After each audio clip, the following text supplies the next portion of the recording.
all of this work to develop your product, the prototypes, the supplier conversations, not to mention the large capital investment, all of this work, and you finally get your first sale, and one of those sales just happens to be a defect. That customer happens to write that review, that one review that might be 1 star, 2 star, 3 star, and now customers who come onto that page aren't gonna trust your product. And Amazon, if you're selling on there, it's gonna tank your reviews. It's gonna tank you off of that front page, even off of the second, maybe even third page, and it drops your expected profits. So my name's Ryan Kelly. I'm a certified quality assurance engineer, and I'm gonna tell you in this video about one method on how you can prevent this in the future. So let's first think why. Why might a customer receive your product and then have a poor experience? And all it takes is just one. So let's think about it. Why would a customer show up with that poor experience? Let's think broken in packaging. So the customer receives the product and it's already broken. Maybe there's a mechanism in it of some kind. If there's some kind of gear ratio, some kind of movement, something you got to spin, whatever it may be. Maybe they use it a couple times and then it breaks. What might break? Is it a handle that falls off? Is it a cap that comes off? Like I bring pencils up a lot in my other videos. So I'll mention, like, I've talked about so many different potential issues, whether it's broken lead, whether it's chipped paint, whether it's the eraser not working. Why might that fail? So think about that. But the solution is inspections. So your inspections and inspection criteria is how you prevent this. So what are inspections? So I'm specifically talking about third-party inspectors. So inspections that happen after your product is developed and before it ships. So you think about your full life cycle, sorry. You have the production, you have shipment, and then you have the customer receiving it. So in between production and shipment, before it's put on the water, whether it's overseas and or even if it's domestic, if it's in the US and you're selling in the US, maybe you just have an inspection right off the line too before it goes into transit, before it gets into warehouses, something like that. And what these third parties do is you send them a checklist and it has a whole bunch of different things for them to look at. And they verify that product after it's been produced and before it ships. And that third party also has the power to stop the shipments. So if it doesn't meet your criteria, if it doesn't pass your simple checklist, then the third party inspectors will stop it then and there. That way, it's not getting into your customers' hands and they're having that initial poor experience, especially if it affects you so much, like an Amazon retailer, where that one simple issue can drop you so much. And it'll drop your brand reputation, it'll drop the trust that you're trying to build with these customers too, all from that one product. So, third party inspections are how you can break that down.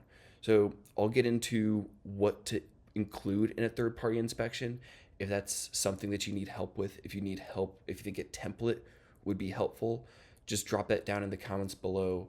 I could help out. If you do like this information, also like and subscribe too. But to get into third party inspections, specifically what you want to see in that checklist. So, first things first is you always want to have some type of visual inspection. So, I'm going to go back to pencils again. You're a manufacturer, you're working with a manufacturer called Pencils, and you have your third party come in and check out that pencil. So have them look at the color of it. Maybe if it's supposed to be yellow, maybe if it's supposed to have a certain print on it, whatever it may be, you can look at that and say, hey, it needs to match this Pantone. Maybe you have that on the sheet.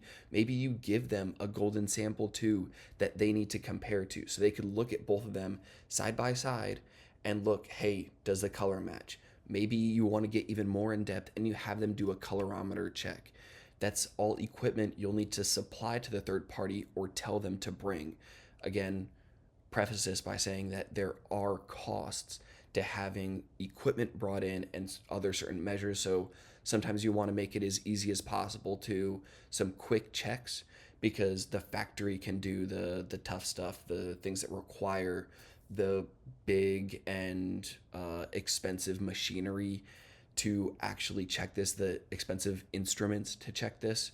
So you kind of want to do like eye to eye. Are color checks the same? Are there any dents in the pencil? Is there any dents in the eraser cap? Is it all in one piece? You can also do, this doesn't really apply to pencils, but assembly. Maybe it's mechanical pencils though, and it comes apart and you have to put it together and you have to put all this, the spring, and or maybe it's a pen, but sorry, that's one of my alarms. Um, Maybe you have the spring in it and you want to have them assemble it. So go ahead, have them assemble it. Again, not really applied to pencils and pens, but it's another checklist to get that ease of assembly checked off too. Maybe it's a customer issue and that's why that they want to return it or put a poor review down, is assembly. So have them check that too. The main thing is ease of use. So back to pencils, maybe the inspector writes with the pencil. Maybe they, you could have them sign the checklist with the pencil. You could get creative like that too. Bring the checklist, take one of the pencils off the line. While you're inspecting, use one of them to write with it. Maybe you tell them like, hey, bring a pencil sharpener, sharpen a couple, write with a couple, do 3 checks and then move to the next pencil. Maybe you want to get advanced with it, you could get crazy with it, have them try to draw a caricature, something crazy. Again, not a, not all inspectors even know how to draw that, especially in some other countries too. If you want to, you need to kind of outline that specifically. They might need to fly somebody in to draw a caricature. That'd be kind of crazy. But regardless, have them use it. Have them draw a certain number of boxes. We talked about this in the product specifications and how to do your at-home testing. Have them replicate some of that. Anything that they can do then and there will be good inspection criteria for you. So just ease of use altogether. Have them make sure that they know to bring the right equipment to get those boxes checked. So you could also have them check for regulatory compliance. So a lot of times, especially if you're selling with a larger retailer, they're going to have their own checklist too. You need to pass this maybe sustainability requirement. You need to have this certification. You can have the third-party inspectors check off the documentation and let them know that, hey, if it doesn't have this documentation or if you're not certified with this, we can't pass you. We can't ship your item. We're not going to accept it because we can't legally sell it. So that regulatory compliance, you can have them essentially do, they're not checking the factories to make sure that the wood's certified and the eraser doesn't have harmful chemicals, but they need to have the documentation already and prepared before shipment. So you can require all of this and then let them know by shipment. If they have the right documentation, the third party inspectors can check it and they know what to look for. You can outline it for them in case they don't. But that's another one of the big things, especially these large retailers really like to see. And you could add so much more to an inspection plan. These are kind of like the basics and the main things you want to hit on. And again, you just want to keep in mind cost and if it truly adds value and if you're actually preventing a poor customer experience from these inspections. So if you want help making any of these, if you want documentations, templates, you want help with that, let me know in the comments down below. I could potentially help provide that if enough people are interested. So again, like and subscribe though. If you found this content valuable, just let me know. And again, comment down below if you have any specific questions that you want me to make videos about in the future. Thank you for your time.